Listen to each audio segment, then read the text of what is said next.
வணக்கம். இன்னைக்கு வீட்லயே குழம்பு மிளகாய் தூள் அப்புறமா மல்லித்தூள் எப்படி அரைக்கிறதுன்னு பார்க்கலாம். எங்க ஆச்சி இந்த மாதிரி தான் குழம்பு மிளகாய் தூள் அரைப்பாங்க. அதே மாதிரி எங்க அம்மாவும் அரைப்பாங்க. இப்ப நானும் அதே தான் ட்ரை பண்றேன். உண்மையிலே இது ரொம்பவே நல்லா இருக்கும். இதை ஒரே ஒரு டைம் இதை மாதிரி அரைச்சு பாத்தீங்கன்னா கண்டிப்பா உங்களுக்கு இது பிடிக்கும். நிச்சயமா நல்லா இருக்கும். இது சைவம் அசைவம் எல்லா குழம்பு கூட்டு பொரியல் எல்லாத்துக்கும் போடலாம். இப்ப நான் 1 கிலோக்கு தேவையான மிளகாத்தூளுக்கு தேவையான பொருள் என்னென்னு சொல்லிடுறேன். ஃபர்ஸ்ட் ஒரு பெரிய தாம்பலம் எடுத்துங்க.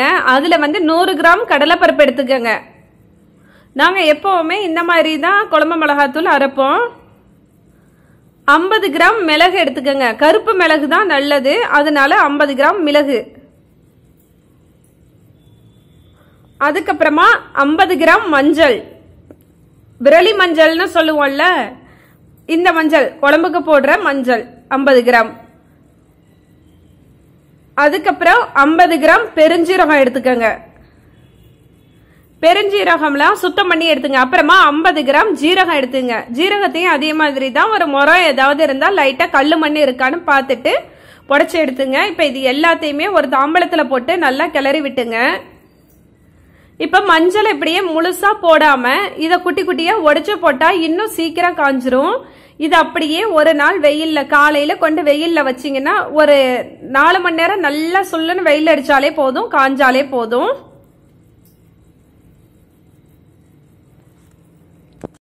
ஒரு கிலோ சிகப்பு மிளகாய் வற்றல், மிளகாய் வத்தல்னு சொல்லுவோம்ல, இத 1 கிலோ எடுத்துங்க. வேட்டியோ புடவையோ எதுவா இருந்தாலும் பரவாயில்ல, இல்ல ஒரு பெரிய சாக்கு இருந்தாலும் பரவாயில்ல, வெள்ளை சாக்கு மாடியில விரிச்சு இந்த மாதிரி ஃபுல்லா கொட்டி கிளறி விட்டுருங்க. நல்லா காயட்டு ஒரு நாள்.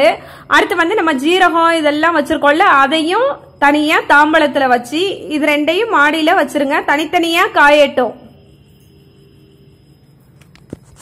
அடுத்து 1/2 கிலோ கொத்தமல்லி விதைய வாங்கி நல்லா இந்த மாதிரி சுத்தம் பண்ணிட்டு ஒரு சாக்கு இல்லைன்னா புடவை வேட்டி ஏதாவது ஒண்ணுல நல்லா இந்த மாதிரி விரிச்சு அதுல இந்த கொத்தமல்லி விதையை போட்டு நல்லா கிளறி விட்டுருங்க. நல்லா காயட்டும். வெயில்ல நல்லா காயணும். ஒரு 4-5 மணி நேரம் வெயில சுள்ளுன்னு அடிச்சு காஞ்சிட்டுனாலே போதும். சூப்பரா இருக்கும். காஞ்சி அரைச்சாதான் மிஷின்ல ஒட்டாது.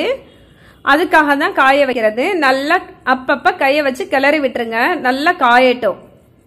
காஞ்சதுக்கு அப்புறம் எப்படி அரைக்கிறதுன்னு பார்க்கலாம். மிளகாய்த்தூள் மல்லித்தூள் ரெண்டையும் தனித்தனியா தான் அரைக்கணும். காலையில 10 மணிக்கு போட்டேன். மதியானம் 3 மணிக்கெல்லாம் எடுத்தாச்சு. இங்க பாருங்க, மிளகா நல்லா காஞ்சிருச்சு. இப்படி உடைச்சு பார்த்தாலே தெரியும், நல்லா படக்குன்னு உடைஞ்சிரும். அத மாதிரி இருந்தா நல்லா காஞ்சிருச்சுன்னு அர்த்தம். இது காயாத மிளகா. இங்க பாருங்க, எவ்வளவு அமுக்குனீங்கனாலும் உடையாது. இந்த மாதிரி காயாம மிளகாவை மில்லுல கொடுத்து அரைச்சோம்னா மிஷின்ல ஒட்டிக்கும், நைஸா அரையாது. அதே இந்த மாதிரி காஞ்ச மிளகாவா இருந்துச்சுன்னா நல்லா நைஸா அரையும். அதுக்காக தான் இந்த மிளகாய் வெற்றல் காஞ்சதுக்கு அப்புறம் இதை அப்படியே மில்லுல கொடுத்து அரைக்க கூடாது. இதை கொஞ்சம் சுத்தம் பண்ணணும். எப்பவுமே காஞ்சதுக்கு அப்புறம் சுத்தம் பண்ணோம்னா அந்த இலை தலையெல்லாம் காத்துல விழுகிறதும் சேர்ந்து கிடக்கும். எல்லாத்தையும் சேர்த்து சுத்தம் பண்ணிடலாம். இப்ப இந்த மிளகாய் வெற்றல சுத்தம் பண்ணதுக்கு அப்புறம் பாருங்க எவ்வளவு குப்பை இருக்குதுன்னு சொல்லிட்டு, இதுல ஒரு சில மிளகாயில பூசண பூத்த மாதிரி இருக்கும். அதையும் நீங்க சேர்த்து போட்டு அரைச்சிடாதீங்க. இந்த மாதிரி அதையும் கீழே போட்டுருங்க. ஏன்னா அப்புறம் சீக்கிரம் வண்டு வந்துடும். இப்ப இது எல்லாத்தையும் கொல்லப்புறத்துல இடம் இருந்துச்சுன்னா அங்க அப்படியே மிளகாய் விதைய தெளிச்சு விட்டீங்கன்னா மிளகாய் செடி முளைக்கும். அதுக்காக தான். இப்ப நம்மளோட மிளகாய் ரெடி ஆயிடுச்சு. இந்த மிளகாயில நம்ம மஞ்சள் ஜீரகம் எல்லாம் எடுத்து வச்சிருக்கோம்ல காய வச்சு, அதை அப்படியே அந்த மிளகாயில போட்டு வச்சிருங்க. இத அப்படியே மில்லுல கொடுத்து நல்லா நைஸா அரைக்க சொல்லலாம். எப்பவுமே மில்லுல கொடுத்து அரைக்கும் போது மிஷின்ல ஃபர்ஸ்ட் மிளகாய அரைக்க சொல்லிட்டு அதுக்கப்புறமா மல்லி அரைக்க சொல்லுங்க. அப்பதான் மிளகாய் மல்லியும் நல்ல கலரா இருக்கும், சூப்பராகவும் இருக்கும். எப்பவுமே மல்லி அரைச்சிட்டு மிளகாய் அரைக்காதீங்க. மிளகாய் அரைச்சதுக்கு அப்புறமா தான் மல்லி அரைக்கணும். அப்பதான் குழம்பு ரொம்ப டேஸ்டா இருக்கும். இப்ப இதை மில்லுல கொடுத்து நைஸா அரைக்கணும். இப்ப மில்லுல கொடுத்து நல்லா நைஸா அரைச்சிட்டு வந்தாச்சு. அரைச்சிட்டு வந்ததுக்கு அப்புறம் அப்படியே வாளியோட மூடி வச்சிடாதீங்க. அத ஒரு கரண்டிய போட்டு இந்த மாதிரி நல்லா கிளறி விடுங்க. ஏன்னா ரொம்ப சூடா இருந்துச்சுன்னா மிளகாத்தூள் நீங்க மூடி வச்சீங்கன்னா கருப்பா போயிடும், கட்டி கட்டியா இருக்கிற மாதிரி இருக்கும். இந்த மாதிரி திறந்து ஆற விடுங்க.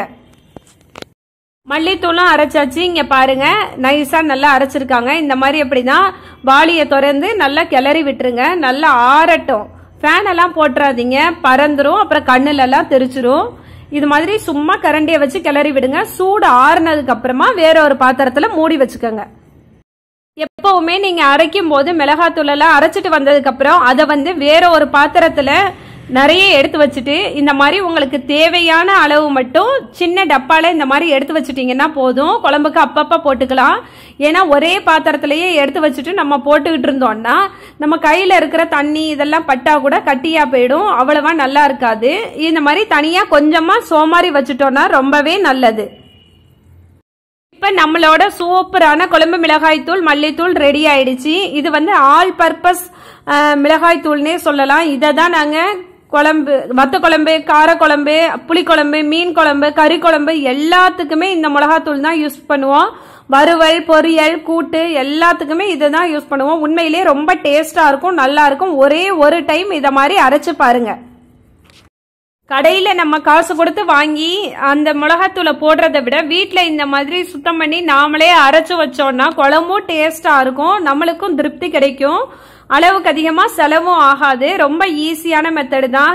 கண்டிப்பா ஒரே ஒரு தடவை இந்த மாதிரி அரைச்சு ட்ரை பண்ணி பாருங்க. இந்த வீடியோ உங்களுக்கு பிடிச்சிருந்தா லைக் பண்ணுங்க, உங்க ஃப்ரெண்ட்ஸ் கிட்ட ஷேர் பண்ணுங்க, கமெண்ட் பண்ணுங்க, சப்ஸ்கிரைப் பண்ணுங்க. தேங்க்யூ.